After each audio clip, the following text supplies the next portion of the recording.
Hello दोस्तों, DElEd first सेमेस्ट्री math class में आपका स्वागत है। देखिए, इससे पहले आप सभी लोग एक 20 क्लासें देख चुके हैं और जिन लोगों ने नहीं देखी वो लोग यूट्यूब पर प्लेलिस्ट पर जाकर देख सकते हैं। और जो लोग पहली बार चैनल पर आए हैं कृपया वो लोग चैनल को सब्सक्राइब कर लें और ज़्यादा से ज़्यादा शेयर करें जिससे कि ज़्यादा से ज़्यादा लोग जुड़ सकें। तो ज़्यादा टाइम ना वेस्ट करते हुए देखते हैं आज की क्लास का जो फर्स्ट क्वेश्चन दिया गया वो क्या दिया गया। देखिए, फर्स्ट क्वेश्चन क्या कह रहा है कि हल कीजिएगा और यहाँ पे 2 भाग दिए गए हैं। तो जो फर्स्ट पार्ट दिया गया आपका कह रहा है -1/8 भाग 3/4। क्लियर नहीं? तो देखिए, इसमें क्या करना है कि जो भाग का चिन्ह लगा है तो भाग के चिन्ह के पीछे की जो संख्या है उसको हम लोग क्या करेंगे, पलट देंगे। मतलब ऊपर वाला नीचे लेके आएंगे, नीचे वाला ऊपर लेके आएंगे, तो ये भाग का चिन्ह किस में बदल जाएगा, गुणा में बदल जाएगा। तो ये देखो -1/8 इंटू हो जाएगा 4/3। क्लियर कि नहीं? तो देखो 4 से इसको काटो, 4 दूनी 8 हो जाएगा। ऊपर देखो कितना बचेगा -1 और नीचे कितना हो जाएगा 3 दूनी 6। तो ये आंसर हो जाएगा आपका -1/6। फर्स्ट का आंसर हो गया। देखिए, इसका सेकंड भाग क्या कह रहा है, कह रहा है कि -7/12 भाग कह रहा है -2/3। तो यहाँ पर आपका दिया गया सेकंड पार्ट -7/12 भाग दिया गया -2/3। क्लियर कि नहीं?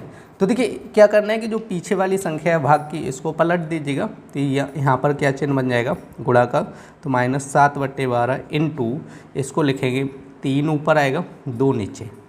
समझे? अब 3 से ये कट जाएगा, 3 चौको 12। अब देखो माइनस और माइनस का गुणा होगा, क्या हो जाएगा, माइनस माइनस क्या होता है, प्लस हो जाएगा।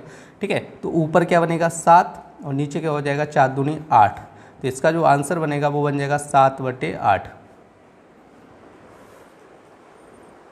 देखिए नेक्स्ट क्वेश्चन क्या कह रहा है, कह रहा है कि 500 रुपये का 3 वर्ष का 12% वार्षिक दर से साधारण ब्याज ज्ञात कीजिए। तो मूलधन कितना दिया गया, देखो यहाँ पे लिख रहे हैं मूलधन बराबर कितना दिया गया, 500 रुपये दिया गया। उसके बाद आपका समय कितना दिया गया, 3 वर्ष दिए गए। उसके बाद आपकी दर कितनी दी गई, 12% दी गई। ठीक है, तो देखो साधारण ब्याज निकालने का फॉर्मूला होता है, साधारण ब्याज इक्वल टू आपका हो जाता है मूलधन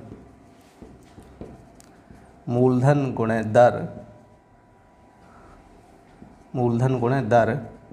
गुणे समय बटे कितना हो जाएगा, 100 हो जाएगा। क्लियर नहीं? तो देखो इसमें मूलधन कितना दिया था 500, दर कितनी दी गई 12%। ठीक है, समय कितना दिया 3, तो यहाँ पे 3 × 12 बटे कितना हो जाएगा 100। देखिए 2 जीरो से 2 जीरो कैंसिल हो जाएंगे, तो यहाँ पे आप गुणा कर लो, सीधा 5 दिया कितना हो जाएगा 15 × 12। अब 12 × 15 करो कितना हो जाएगा, 12 × 5 = 60, 6 12 × 12 और 6 कितना हो जाएगा 18। मतलब 180 रुपये इसका आपका साधारण ब्याज हो जाएगा। देखिए नेक्स्ट क्वेश्चन क्या कह रहा है, कह रहा है कि 18 माइनस कोष्टक लगाए 14 प्लस कोष्टक 16 माइनस 18 माइनस 5। ठीक है, इसका मान पूछा गया है। तो क्या कह रहा है कि 18 माइनस 14 प्लस फिर कह रहा है 16 माइनस कोष्टक 18 माइनस 5। ठीक है, ये देखिए।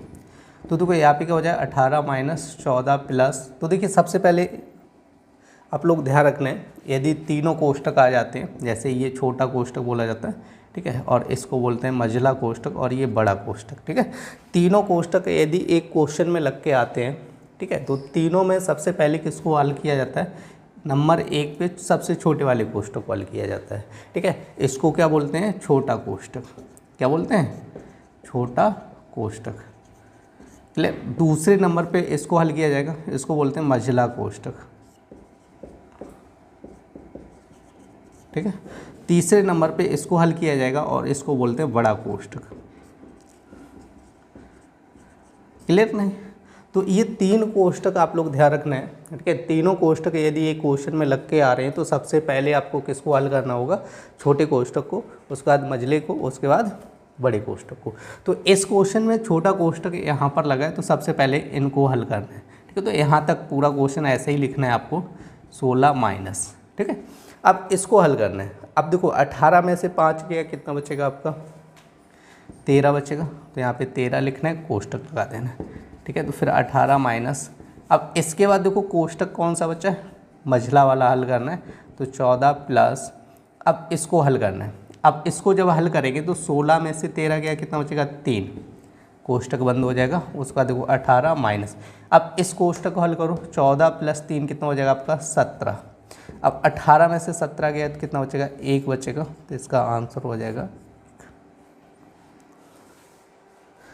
देखिए नेक्स्ट क्वेश्चन क्या कह रहा है, कह रहा है कि देखो -5 माइनस कोष्टक -45 भाग कोष्टक -15 प्लस कोष्टक -3 गुणे 5। ठीक है, तो इस क्वेश्चन को लिखना है आपका माइनस और फिर लगा है आपका -45 भाग कोष्टक -15 प्लस -3 गुणे 5। ठीक है, तो देखिए इस टाइप से जब भी क्वेश्चन आए तो आप लोगों को ध्यान रखना है, आपके जैसे 4 चिन्ह आ जाते हैं, भाग गुणा जोड़ घटाना। ठीक है, तो अब देखो जहाँ पे भाग आएगा तो सबसे पहले हमें भाग को हल करना होता है, दूसरे नंबर पे गुणा को, तीसरे नंबर पे जोड़, चौथे नंबर घटाना। ठीक है, तो देखो जोड़ने और घटाने में कोई क्रम क्लियर नहीं होता है, और कई क्लासों में ये चीज़ आप लोगों को समझा चुका हूँ मैं कि सबसे पहले जैसे आपके चारों चिन्ह एक साथ आ जाए तो सबसे पहले किसको हल करना है, जिनके बीच में भाग का चिन्ह लगे। सही, जिनके बीच में भाग का चिन्ह लगा है तो उसको पहले हल करना है, उसके बाद उसको हल करना है जिनके बीच में गुणा का चिन्ह लगा है। ठीक है, उसके बाद प्लस माइनस में आगे पीछे कर सकते हैं, कोई दिक्कत नहीं है। तो यहाँ पर इस क्वेश्चन में देखिए भाग कहाँ पर लगा है, तो देखो यहाँ पर तो ऐसे ही रहेगा -5 माइनस, अब देखो इन दोनों के बीच में भाग लगा है, अब भाग लगा तो मतलब क्या हो जाएगा, ये संख्या इसके बटे आएगी, तो ये हो जाएगा -45 और बटे कितना है -15। क्लियर रखना है क्योंकि भाग लगा है। अब प्लस -3 गुणे कितना हो जाएगा 5। समझ में आया कि नहीं। अब देखो ये माइनस से माइनस कैंसिल हो जाएगा, अब 15 से इसको काटो, 15 × 45। ठीक है, कितनी बार जाएगा, देखो 3 बार जाएगा, ऊपर लिख दिया। तो देखो -5 और यहाँ पे क्या बचेगा -3 प्लस, अब देखो इसका आपस में क्या करना होगा, गुणा करना होगा, तो 5 × 15 हो जाएगा, लेकिन माइनस चिन्ह लगा है और ये प्लस, तो प्लस माइनस क्या हो जाता है, माइनस हो जाता है यहाँ पे। क्लियर है कि नहीं। अब आप लोग देख लीजिएगा यहाँ पर क्या बनेगा, -5 -3 -15। अब इसको आप लोग हल कीजिएगा, देखो 15 5 कितना हो जाएगा 20 और 3 23, तो -23। इसका जो आंसर आ जाएगा वो हो जाएगा आपका -23। देखिए नेक्स्ट क्वेश्चन क्या कह रहे हैं, कह रहे हैं कि x कोष्टक y - z plus y z - x plus z x - y। तो यहाँ पर आपका जो क्वेश्चन दिया है x y - z plus y और z - x प्लस z और x - y। क्लियर रखना है। तो यहाँ पर देखिए अंदर गुणा कीजिएगा, ध्यान रखना है कि कोष्टक के बाहर यदि कोई संख्या है तो उसका क्या करना होगा, अंदर मल्टीप्लाई करना होगा। तो x का इसमें करेंगे तो ये हो जाएगा xy, जब x का z में करेंगे तो -xz हो जाएगा। क्लियर नहीं। इसी तरह इसका करेंगे तो ये हो जाएगा yz, जब इसका करेंगे तो माइनस का xy होगा, प्लस इसका करेंगे तो ये हो जाएगा zx और इसका करेंगे तो माइनस का zy। क्लियर नहीं। अब आप लोग देख लीजिएगा, देखो ये एक्स वाई प्लस का है और ये माइनस का है, तो ये प्लस माइनस कैंसिल हो जाएगा। अब ये देखो एक्स जेड और ये जेड एक्स प्लस माइनस है तो ये भी कैंसिल हो जाएगा। देखो आगे पीछे लिखा है कोई दिक्कत नहीं, हम लोग चाहे तो जेड पीछे भी लिख सकते हैं क्योंकि गुणा है ना, जैसे कोई संख्याएं लिखी होती हैं, 2 संख्याएं लिखी हैं, अब दोनों के बीच में कोई चिन्ह नहीं तो आपस में क्या होता है, मल्टीप्लाई होता है, तो इसको हम लोग ऐसे भी लिख सकते हैं बाई एक्स। ठीक है, कोई दिक्कत नहीं है। तो इसको हम लोग पलट के भी लिख सकते हैं, इसको जेड आगे कर दो तो वही बन जाएगा सेम टू सेम। ठीक है, अब यहाँ पर देखो वाई जेड और माइनस जेड वाई, तो एक प्लस का है और एक माइनस का, तो ये भी आपका कैंसिल हो जाएगा। तो इसका जो फाइनल आंसर होगा 0 बन जाएगा। देखिए नेक्स्ट क्वेश्चन क्या कह रहा है, कह रहे हैं कि एक साइकिल 1800 रुपये में बेचने पर 10% की हानि हुई। कह रहे हैं साइकिल का क्रय मूल्य क्या होगा। तो सबसे पहले देखो हम लोग क्या करेंगे, साइकिल का क्रय मूल्य पूछा गया तो यहाँ पे मान लेंगे, माना साइकिल का क्रय मूल्य इक्वल टू कितना हो जाएगा x। अब देखो यहाँ से समझो, कह रहे हैं कि साइकिल कह रहे हैं 1800 रुपये में बेचने पर, सही बेची जा रही है, तो बेची जा रही है तो इसका मतलब ये क्या दिया गया, विक्रय मूल्य दिया गया। तो यहाँ पे लिखना है साइकिल का